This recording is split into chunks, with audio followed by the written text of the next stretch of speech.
Hey everyone, so as promised, today's Top Drums video is London, and I've actually filmed the next bit of this video once I've turned the camera around, and these are very, very exciting.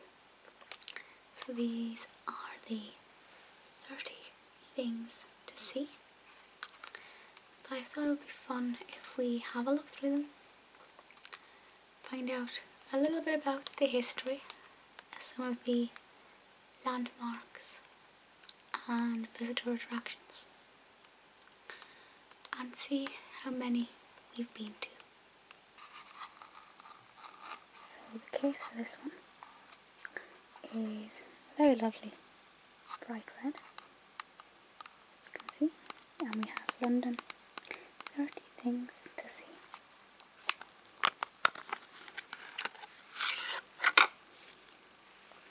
So we'll get rid of the top card and the bottom card.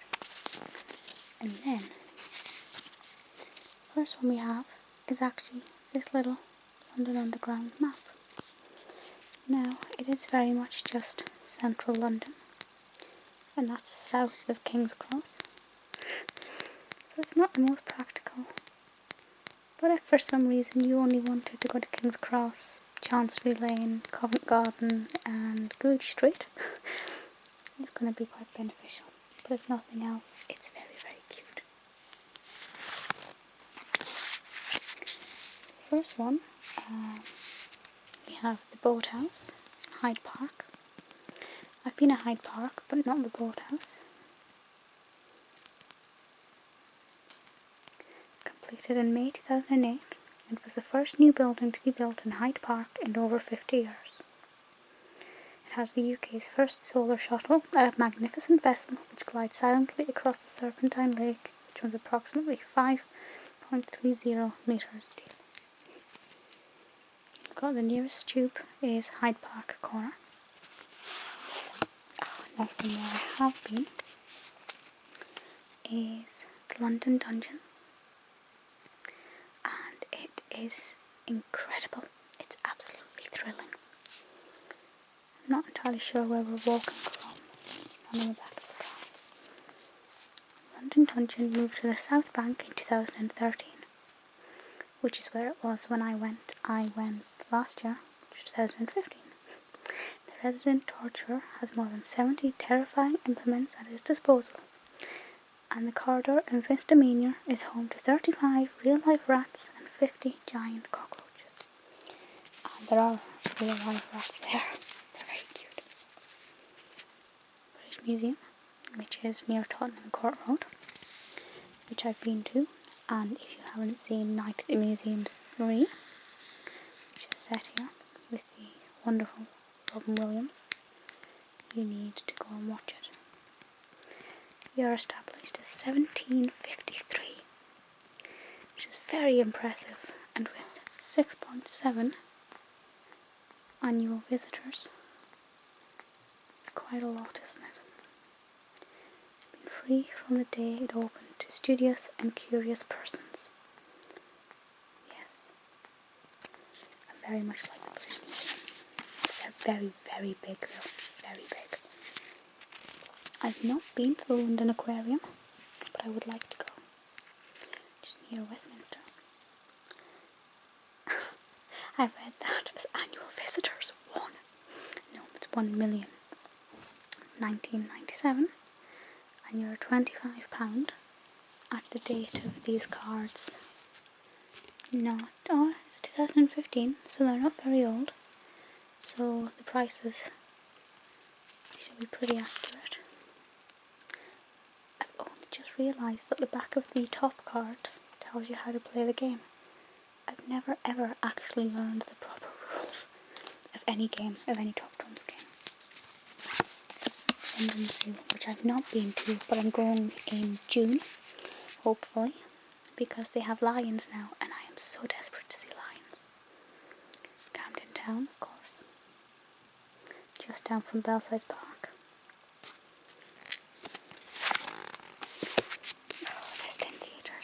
Leicester Square. Now we're talking countless annual visitors, as it says there. With the year established 1576. I think I've worked out what that is. I think that's time to walk from the tube station. Entry fee is £35, which sounds about right for your average West End show, for your kind of grand circle seats. It has over 45 theatres, which is commonly referred to as Theatreland.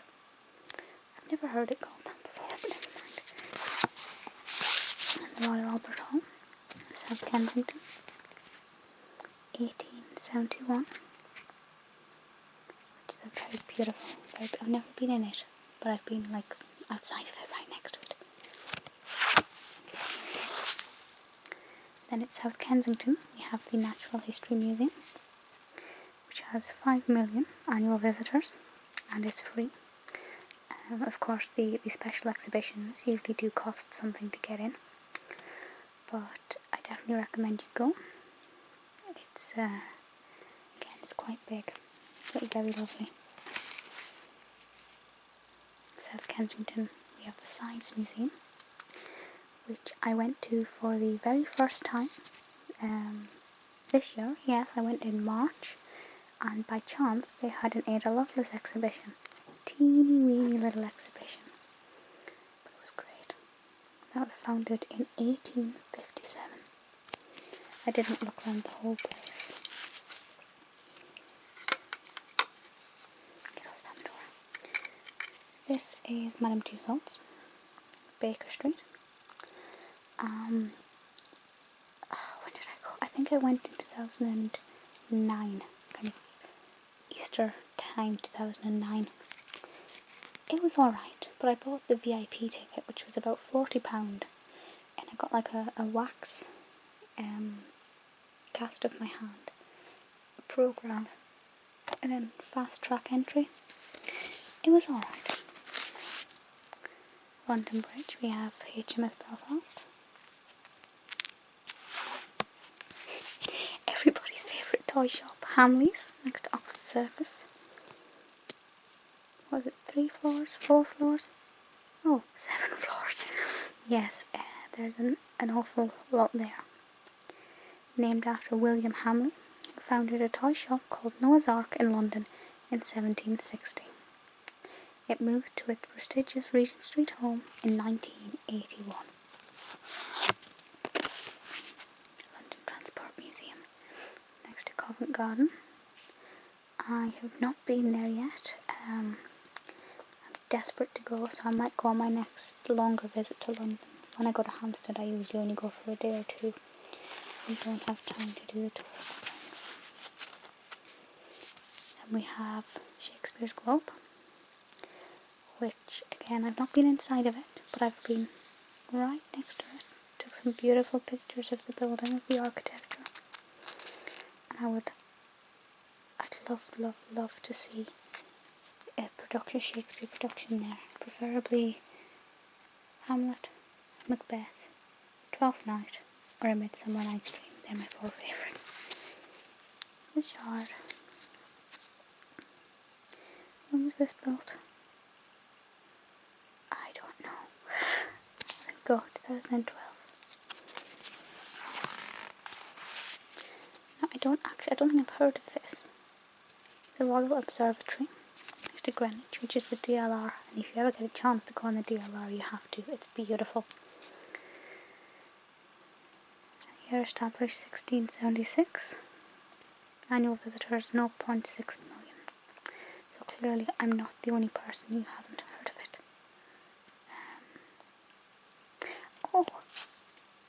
The Royal Observatory is one of the most important historical scientific sites in the world, home of Greenwich Mean Time. That is quite incredible, actually. No, I'm going to have to go there now that I've learned that. Tate Modern. I don't like modern art. Not really. So, I've not been there. But I have been to the Tate Britain, if that helps. Somewhere where pretty much everybody goes to when they go to London for the first time as a tourist. is Piccadilly Circus, which is right next to Piccadilly Circus tube station. It's such a bright, vibrant place. It's very alive. I like it, but only when I'm in the mood to be in the hustle and bustle. If you want quiet, you don't go to Piccadilly Circus. Tower of London, which I've been in once, but I've been beside many times because it's one of my favourite parts of London, particularly when it's not hot and there are a lot of people around. I like it to be nice and quiet. 1078. It says here, built by William the Conqueror, the Tower of London has had many uses over the years. A royal residence, home to the crown jewels, and even a zoo. I didn't know that bit. The tower is still guarded by beefeaters, and it is said to be haunted by the ghost of one of Henry VIII's wives, Anne Boleyn. Now, obviously that's not true because spirits don't haunt, but seeing the bit where Anne Boleyn was beheaded is very emotional, but such a wonderful experience, if that makes sense. You kind of feel part of the history. Wembley Stadium, Wembley Park, is the UK's largest football stadium with a 90,000 seater arena. Only 2007. I thought it was longer ago than that. Trafalgar Square, which is, you've got the National Gallery, the National Portrait Gallery, very nice area, very London vibe, it feels like you're in London when you're there. London Eye, down the South Bank. It's described as a giant Ferris wheel, built on the south bank of the River Thames. I've only been on it once, and it was on my first trip to London, which I think is the best time to do it, because you get to see everything at once, and only when you're up high do you get to see how vast London is. It's one of the great things about Primrose Hill and Hampstead Heath, and also Harrow as well, Harrow on the Hill. Westminster Abbey, which is lovely on the inside. 1090. One of London's oldest buildings, Westminster Abbey has been the site of many coronations and royal weddings, including that of Prince William and Kate Middleton in 2011. It is also where many famous Brits are buried. Charles Darwin, Isaac Newton and Oliver Cromwell all rest beneath the abbey. Byron's got a plaque there. Big Ben. 1858. Oh, it's such a beautiful thing. I love the clock tower. Buckingham Palace. St James's Park. This is 1703. 775 rooms. Oh, it was originally known as the Buckingham House. I didn't know that. 10 Downing Street, which is a very interesting place to walk past. Obviously you can't walk past this bit, but it's on like a gate. It's in a gated community, but from the gate you can't see the house because it's round a corner. But it's still a very, very, very moment. Tower Bridge, which I think is one of the most beautiful structures in all of London, in all of the UK in fact. 1894.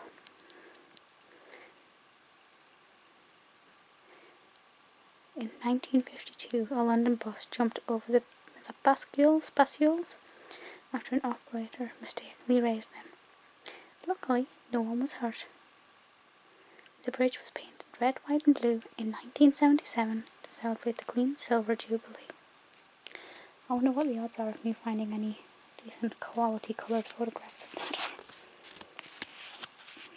St Paul's Cathedral, 1708, which is a very, very beautiful building.